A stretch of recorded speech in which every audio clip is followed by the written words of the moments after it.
From the Persian Gulf area, news comes that the Iranian Navy is dispatching warships off the coast of Yemen. Why is this important? Well, as you know, Iranian-backed terrorists have taken over Yemen. They're called the Houthis. And so Saudi Arabia, along with other Arab countries, are invading to kick out the Iranian-backed terrorists. 150,000 Saudi troops. This is the largest war in the world right now. The thing is, the Houthis are a front group for Iran, and Saudi Arabia is coming in with itself. Now the Iranian Navy is coming. My point is, will this lead to an outright war between Saudi Arabia and Iran? Well, both countries are fascist Muslim dictatorships. They're theocracies. One is Sunni, one is Shiite. I think they're both terrible places, but the only difference to my mind is Iran is building a nuclear bomb. Will this result into an all-out war between Saudi Arabia and Iran? My answer is, I hope so. I hope so now, before Iran gets the nuclear bomb, rather than later after they do. I hope Saudi Arabia wins this war, and by winning I mean just knocks out Iran's nuclear capacity. I'm not happy that war is afoot, but better now before the region goes nuclear. For the Rebel.Media, I'm Ezra Levant. The Saudi-led intervention has been backed by the United States, and Washington now says it's stepping up direct support for the military campaign. Our Middle East correspondent Paula Sleer joins us now with the details. Paula, good to see you there. What sort of support then are the Saudis getting from America?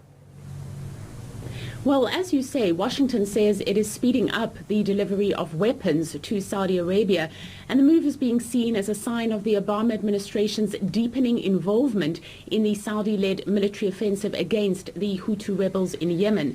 The U.S. has also increased its intelligence sharing and established a joint coordination planning cell with the Saudi government to help in the war effort. Now, this latest show of support by the United States comes 2 weeks after the Saudi military launched an air war against the Houthis, who are members of a rebel movement from northern Yemen that seized territory and steadily expanded their influence in the country over the past 8 months. It also comes as the airstrikes claim more civilian casualties. Aid groups like the Red Cross are warning that Yemen is on the verge of a humanitarian disaster. And as some international watchdogs are pointing out, the US-backed intervention is not bringing the country any closer to peace. But at the same time, Western governments seem to be turning a blind eye to the killing of civilians by the airstrikes in Yemen. The Saudi-led assault on Yemen has not been authorized by the United Nations Security Council. Yemen's deposed government, which fled to Saudi Arabia and asked its Arab allies to intervene and help beat back the Houthi rebellion. The conflict is also being seen as a proxy war between the Saudi-led bloc and Iran, which is accused of supporting the Houthis. Paula Sleer, thank you very much. It's RT's Middle East correspondent reporting. Now, the U.S. Navy has reportedly joined Saudi Arabia's fighter jets in the airstrikes against Yemen. Military sources have told Russian media the U.S. warships took part in Monday's assault against Yemenis. The sources said that American ships launched a cruise missile on a strengthened missile brigade. Now, the airstrike began after Saudi warplanes failed to hit the Ansarullah movement's weapons depot. Now, this is the first announcement of a collaboration between the U.S. military and Saudi Arabia in this attack on Yemen.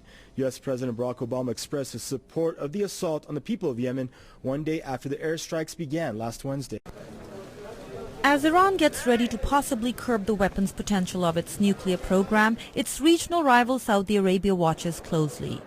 Over the years, one of the ways the Saudis tried to neutralize a potential Iranian threat was reportedly by looking towards their strategic ally Pakistan. The South Asian country is in an unusual position. On one hand, it has sold nuclear secrets to Iran through a network run by former chief Pakistani nuclear scientist A.Q. Khan. But this was in the past, says nuclear physicist Abdul Hamid Nair. The A.Q. Khan trade link also included Iran. And Iran's centrifuge program has benefited from Pakistani designs. On the other hand, Pakistan is said to have promised a nuclear umbrella to Iran's rival Saudi Arabia. While this allegation was never proven, it may have stemmed from the history of Pakistan's nuclear program. We know that Pakistani nuclear program was heavily subsidized by outsiders, financed by outsiders. And we know that one of the deals was actually discovered later on. That was the deal with Libya, which later abandoned its nuclear program and turned over its equipment to the United States. If Saudi Arab also financed Pakistan's nuclear program, it is possible that Saudi Arab would also demand such a thing from Pakistan. While there's no concrete evidence of Saudi financing of Pakistan's nuclear weapons program, critics point to ancillary support. After Pakistan tested its nuclear device and was slapped with international sanctions, Saudi Arabia provided it with oil on deferred payments for 3 years and later forgave some of those payments. Saudi Crown Prince Sultan bin Abdulaziz was given a tour of Pakistani nuclear facilities in 1999, soon after Pakistan's nuclear test. Pakistan claims he was not shown the weapons program. Awais Laghari heads the Foreign Affairs Committee in Pakistan's National Assembly. He says despite the excellent relationship with Saudi Arabia, Pakistan will not share its nuclear weapons or know-how. Pakistan can't afford to do that. We're not irresponsible enough to do that. Pakistan's own nuclear program would be at stake, and I'm sure no country can ever convince us of trying to put our own program at stake at all. And we don't believe in such irresponsible actions in the future at all. Dr. Nair hopes Mr. Laghari is right. He acknowledges that Pakistan's nuclear support to Iran stopped after the AQ Khan network was discovered. And he thinks that the changed international environment may have convinced Pakistan that the cost of nuclear proliferation now is too high.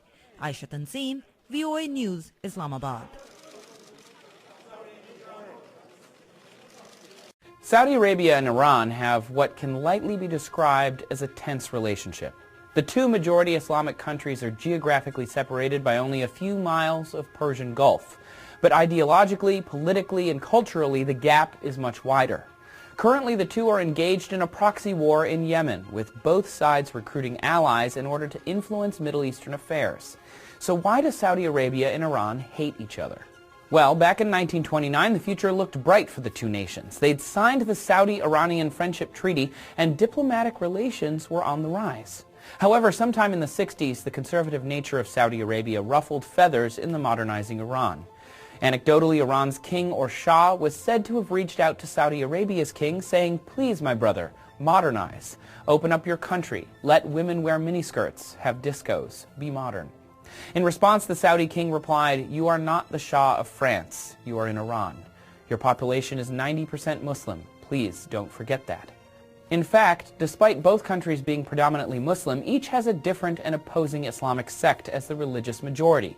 In short, the Saudis follow Wahhabism, an ultra-conservative sect of the Sunni faith, while Iranians are mostly Twelvers of the Shia faith. The divide between the Shia and the Sunni is largely based on who they believe is the true successor of Islam's prophet, Muhammad. Most of the world's Muslims identify as Sunni, and nearly half of the world's Shiites live in Iran. In 1979, Iran underwent a revolution that ousted the westernized U.S.-backed Shah and instituted an Islamic republic led by a religious authority, Ayatollah Khomeini.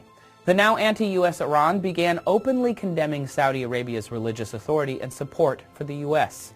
In the late 80s, possibly spurred by Saudi Arabia and the U.S.'s significant backing of Iraq in the Iran-Iraq War, the Ayatollah made a number of inflammatory comments. After calling the Saudis a band of heretics, diplomatic relations between the two countries stalled. But by 2007, tensions had relaxed enough that the Iranian president visited Saudi Arabia as a friendly gesture. In 2011, there was an assassination attempt by Iranian nationals against the Saudi ambassador to the U.S. And at the same time, Iran supported Syrian President Bashar al-Assad against the U.S. and Saudi forces during the Syrian civil war. This reignited Iran and Saudi Arabia's ideological rivalry. Since the 1960s, the two countries had been fighting for influence and control of the Middle East along religious and political lines. And currently, they are engaged in a proxy war in Yemen, exemplifying the Sunni-Shia East-West divide. In today's Middle East, deep political and religious divisions are fueling insurgencies and proxy wars. One key driver of this instability is the 1400-year-old sectarian split between Sunni and Shiite Muslims that goes back to the origins of Islam. The group that would become Shiites wanted the Prophet Muhammad's son-in-law, Ali, to succeed him. The group that would become Sunnis favored the Prophet's father-in-law, Abu Bakr. Today, Sunnis make up about 90% of the world's 1.6 billion Muslims. Egypt, Jordan, Saudi Arabia, Syria, and most of the oil-rich Gulf states are overwhelmingly Sunni. On the other hand, the Persian nation of Iran is the heartland of the Shiite world, and the Arab countries Iraq and Bahrain have majority Shiite populations. There are a couple exceptions to this idea that countries are overwhelmingly dominated by Shiites or Sunnis. Lebanon, for instance, has about equal numbers of Shiites and Sunnis in its population. Bahrain is a majority Shiite country but is ruled by a Sunni. In Syria, a majority of the population is Sunni, but the country is ruled by an Alawite, which is an offshoot of Shiite Islam. The two main regional rivals in the Sunni-Shiite split are Saudi Arabia and Iran. Let's look at how these two countries compare and compete for supremacy and influence around the Middle East. Saudi Arabia looks to its ally, the United States, for military protection. Iran, on the other hand, has a large military and intelligence service of its own and is often active on foreign soil. Saudi Arabia is ruled by a king, whereas Iran is ruled by a cleric. Both countries vie for influence through the use of proxies. Saudi Arabia typically backs Sunni leaders as well as rebels fighting against Shiite interests. Iran backs Hezbollah in Lebanon and Palestinian militant group Hamas in Gaza. Both countries' economies are built on oil. Three countries are in the midst of major Sunni-Shiite proxy wars: Iraq, Syria, and Yemen. Let's look at Iraq first. It's a country with a majority Shiite population. Its former ruler was the Sunni dictator Saddam Hussein, but the country is now ruled by Shiites, although pockets are controlled by the Sunni extremists ISIS. Iran has backed Iraq's new Shiite leaders. Saudi Arabia, though, is not happy that Iraq is now controlled by Shiites. Iran is helping the government fight ISIS. Saudi Arabia also sees ISIS as a threat. Iran has military advisors inside the country. Saudi Arabia is worried, though, about growing Iranian influence, and it's joined the U.S.-led coalition against ISIS and is hoping the U.S. will be more active inside Iraq and help keep Iran at bay. Now let's go to Syria. The country has a majority Sunni population, but it's ruled by Bashar al-Assad, who's an Alawite, which is an offshoot of Shiite Islam. Syria has been going through an ongoing civil war. Sunnis and extremist groups like ISIS are vying to push Assad out of power. Iran is openly backing the Assad regime. Saudi Arabia supports Sunni rebel efforts to topple Assad. Iran is backing proxies like Hezbollah to aid in the fight against that mostly Sunni-driven uprising. The situation is equally complicated in Yemen. The country is 65% Sunni, and its Sunni president was pushed out by Shiite rebels called the Houthis. Sunni extremists al-Qaeda are also vying with the Houthis and the government for control of the country. Iran is backing the Houthis in its efforts to control the country, but Saudi Arabia, along with other Sunni nations, is launching airstrikes against the Houthis to prevent them from taking over. Iran, not surprisingly, is highly critical of those military strikes, but Saudi Arabia wants to make sure that Yemen, which is right on its border, is ultimately and securely ruled by a Sunni. Two strands of Islam splintered off into many deadly alliances. It's a highly volatile geopolitical cauldron with seemingly no end in sight. Saudi Arabia is asking Pakistan for warships, soldiers and aircraft to help its bombing campaign over Yemen.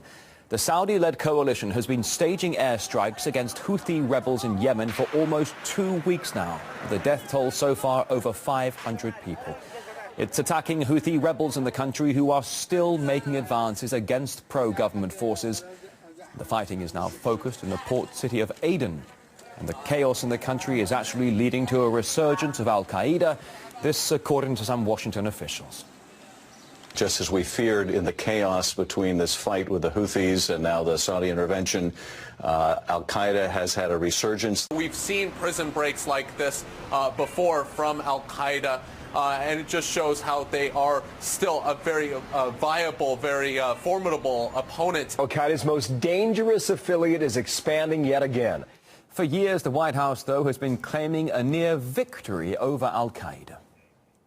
The core of al-Qaeda is on the path to defeat. The leadership of the al-Qaeda core has been weakened, decimated.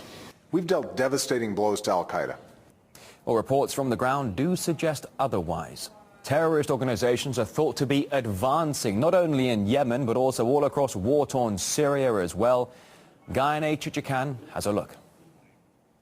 Yemen plunges deeper into chaos. The Saudi-led coalition continues bombing the Shia rebels, who nevertheless still control the country's capital. Al-Qaeda in the Arabian Peninsula benefits from the chaos.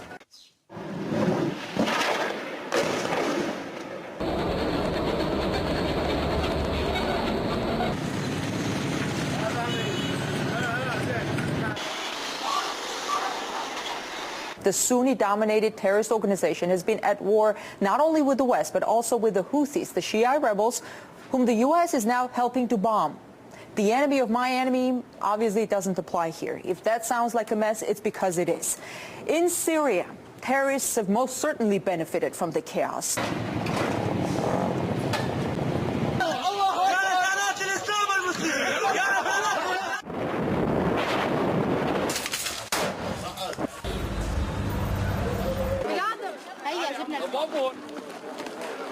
There are reportedly around 18,000 civilians trapped in that camp now. UN officials describe the condition there as beyond inhumane. The U.S. State Department has recently suggested a snap way out of the deep crisis that Syria is in right now. President Assad could stop the conflict in Syria right now by demonstrating a willingness for his regime to engage in meaningful dialogue with the opposition that would lead to a genuine political solution. You said Assad can stop the conflict right now. Those were your words. Really? Yes. With ISIS and all? Can Again, he? I think you may have heard my but the way you discussion with Brad the way about the you same explained topic. it was different from what you said. And the word right now means right now, right? Or what else does it mean? I think we've talked about this in quite a bit of detail. But Yes, let's say go one ahead. more question. Even if he leaves office, do you think the conflict is going to stop? Look, what Syria. I've said is that there needs to be a political dialogue process consistent with the Geneva principles. That's what the international community supports, and that's precisely what President Assad has refused. With us now is Jim Jatras, former U.S. diplomat. I'm going to redirect the question to you, sir. Can President Assad stop the conflict right now, as the State Department says? Of course not. It's a shocking and absurd suggestion to say that he can't. Remember, the Syrian government is under attack from not only supposedly moderate forces, but you have al-Qaeda, essentially the al-Nusra Front in Iraq, and also ISIS. I don't see how in the world the Assad government unilaterally could stop the war unless people want to see the black flag of ISIS over Damascus. Thank you for the conversation, sir. In Washington, I'm Ganesh Chekyan. You're watching RT.